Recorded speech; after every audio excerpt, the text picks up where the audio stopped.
Olá pessoal do segundo ano, aqui é o professor Marcelo de Sociologia.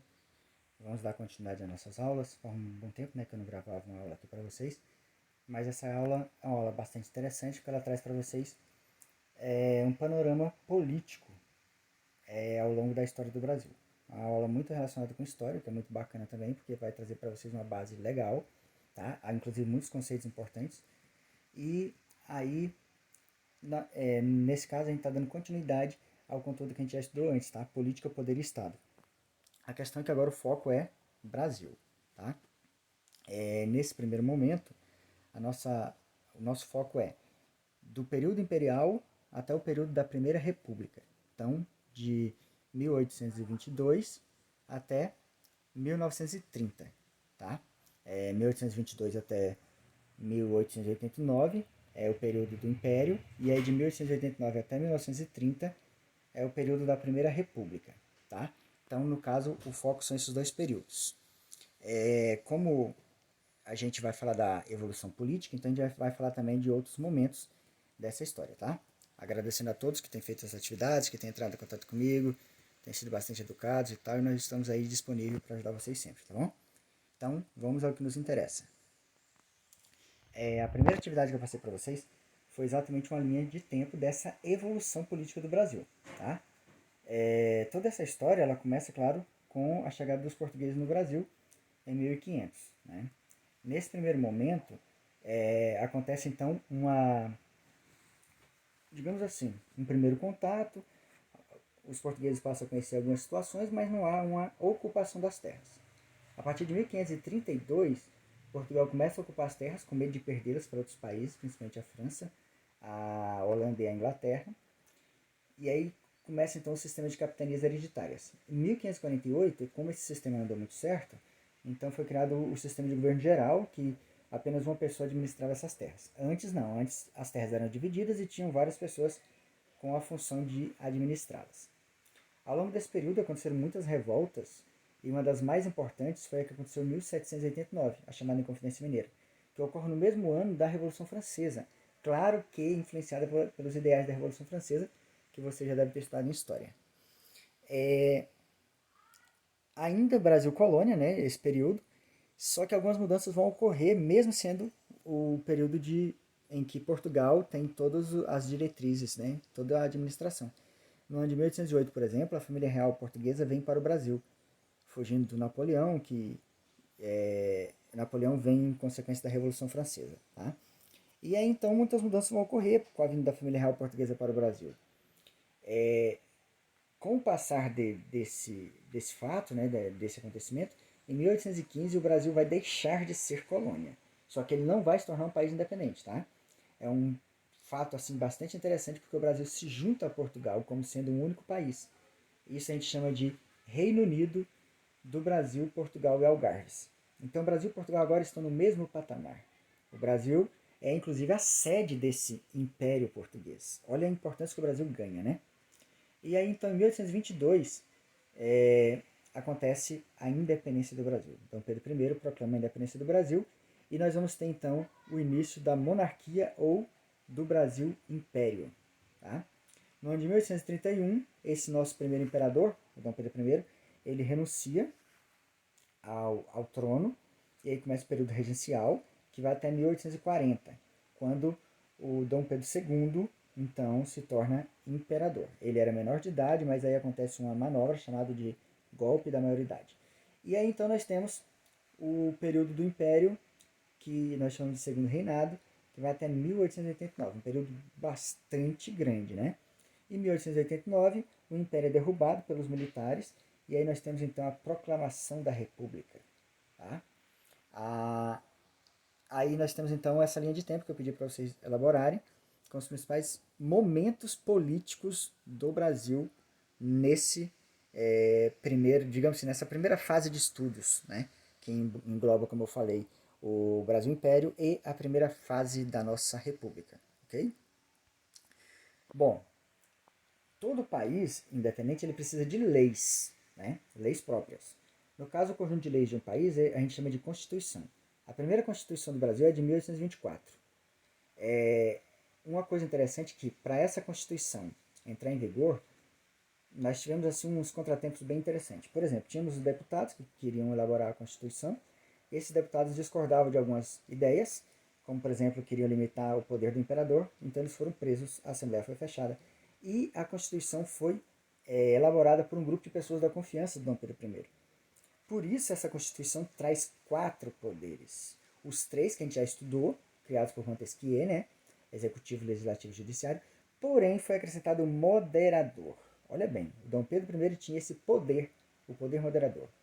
No caso, poder moderador significa que você vai estar acima dos demais, você vai poder interferir nos demais.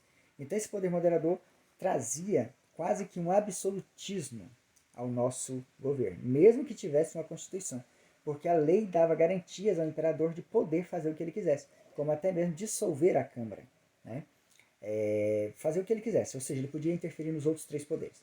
Uma coisa interessante era que o poder legislativo, como é hoje, né, formado pela Câmara dos Deputados e pelo Senado, na época precisava de renda para fazer parte desses 2 grupos, né? Para ser deputado tinha que ter uma renda mínima de R$ 400.000 e para ser senador R$ 800.000. Essa parte aqui também seria uma questão que eu passei para vocês falarem sobre como que ficou a questão dos poderes na Constituição de 1824, tá? Então vocês viram aqui bem simples, né? E essa peculiaridade aí do 4º poder, que era algo assim bastante interessante, né? Mas ao mesmo tempo absolutismo total, né? Passado então esse período da monarquia, 1889, surge então a República. Essa primeira fase da República a gente chama de República Oligárquica. O que é uma oligarquia? Oligarquia é um governo de poucos, diferente da democracia, que é o governo do povo, tá? Então, a oligarquia era o governo de poucos. Quem seriam esses poucos? Então, tinha uma questão que eu passei para vocês que era para caracterizar esse período, né? Nesse período, nós tivemos as oligarquias no poder. Que oligarquias? As oligarquias de São Paulo e Minas Gerais, que eram dos partidos republicanos desses 2 estados. Então, somente esses 2 estados se revezavam no poder. E os outros estados faziam o quê? Os outros estados compartilhavam as ideias através da política dos governadores. Ou seja, se mantinha no poder nos estados com o apoio desses 2 que estavam no poder central, o poder federal, ou seja, na presidência da República. Tá? Como eram os 2 estados que produziam café, Minas Gerais também produzia leite, né? Então esse período era chamado de política do café com leite ou república do café com leite. Tá? Isso aqui também seria uma outra questão que eu passei para vocês. Então vocês viram que a primeira fase da República ela não era uma coisa democrática, né? Era mais uma oligarquia, que como a gente já disse, né? Poucos estavam no poder. Quem eram esses poucos? As elites de São Paulo e Minas Gerais, os cafeicultores, tá? Como esse poder estava na mão de poucos, esses poucos queriam permanecer no poder, então tinha vários esquemas que faziam com que isso ocorresse. O primeiro era a política dos governadores, que os governadores dos estados então oferecia sempre apoio ao presidente para que eles permanecessem no poder também nos estados, uma troca de favor. Só que para isso tudo tinha o processo eleitoral. E aí existiu uma coisa muito interessante chamada voto de cabresto, que existe até hoje, só que hoje diferente em determinadas circunstâncias. O que seria o voto de cabresto? Né? Era uma forma utilizada pelos coronéis. Quem eram os coronéis? Os grandes proprietários que tinham seus funcionários e que obrigavam essas pessoas a votarem em quem eles quisessem. E como assim obrigavam? Obrigavam mesmo, através de... Podia ter troca de favores também, dar alguma coisa, um emprego e tal, mas na maioria das vezes era ameaça mesmo. Já que ele mandava naquela região, as pessoas eram obrigadas a votar em quem ele queria. Mas e se a pessoa não quisesse? Bom, ao lado das mesas de votação tinha pessoas armadas. Muitas vezes o voto, ele já pegava o voto com o nome do candidato, era só para colocar na urna. Tinha fraude de tudo que era tipo. E aí você fala, mas não é assim, e se a pessoa não quisesse votar? Aí é que tá. Hoje, você não precisa votar se a pessoa te ameaçar. Porque o voto é secreto, você vota quem você quiser. Na época, não. Na época, o voto era aberto. E todo mundo ia saber o que você tinha feito. Então, imagina que todo o período da República Velha, da Primeira República, existiu o voto de cabresto. Que é o período da República Oligárquica também, tá? 1889, 1930. Tá? Então, o negócio não era fácil para você sair desse controle. Hoje tem o voto secreto, que nos dá a garantia de que a gente não precisa votar em quem está nos ameaçando, por exemplo, né? Ou nos chantageando, ou fazendo questões, por exemplo, principalmente quem tem funcionários que obrigam os funcionários a votar em determinado candidato, né? O voto é secreto, então te dá essa garantia, né? mas realmente não era tão simples, né? Nesse período, como era a questão do voto, quem podia votar? Agora vamos fazer uma comparação, tá? Período imperial e período republicano. No período imperial, esse que a gente viu antes, tá? Da Constituição de 1824, nós tínhamos a questão da seguinte forma. Votavam homens maiores de 25 anos. Porém, se tivesse uma renda, essa renda era no mínimo de 100 mil réis, mas na verdade era 200 mil réis, tá? Porque os de 100 mil réis só escolhia os eleitores de 200 mil réis. Era em 2 graus, tá? As eleições. Na República, acabou essa ideia de que tinha que ter dinheiro para votar. Diminuiu, né, a idade de 25 para 21 anos. E aí tinha uma questão interessante, tá? Não precisava mais ter renda. Porém, só votava se fosse alfabetizado. E nessa época não existia a famosa educação pública. Ou seja, não melhorou grande coisa, né? Então a questão do voto era bem restrito, como vocês viram. Na República deu uma melhorada porque não tinha mais a questão da renda, só que em compensação não existia educação pública, então as pessoas continuavam sem o direito de votar porque elas eram analfabetas, né? Aí você poderia dizer assim, mas então quem é que votava? Muitas vezes esses analfabetos votavam também, porque eles sabiam ler, sabiam escrever ou sabia pelo menos escrever o nome do candidato. E aí é que favorecia mesmo para as fraudes. Porque esses aí a pessoa ia lá e é esse aqui o candidato. E aí ele nem sabia ler talvez direito ou escrever, mas passava como se ele fosse alfabetizado e era mais fácil ainda para controlar essas pessoas. Que até hoje é para essas pessoas que não têm uma leitura boa. Se o cara quiser te enganar, ele manda você dar o número de um candidato diferente e você vota, né? Imagina então nessa época, tá? Então vocês viram que a gente está falando aqui da evolução política desse período do Brasil. É interessante a gente ver, porque assim a gente valoriza o que a gente tem hoje, que é a liberdade de poder escolher, né? O nosso trabalho de sociologia é de conscientização, a gente quer que vocês tenham essa consciência. Esse assunto aqui, gente, é um assunto muito interessante porque cai muito no Enem, tá? Essa República Velha, a República dos Coronéis, a política do café com leite, a política dos governadores, tá? Coronelismo e tal.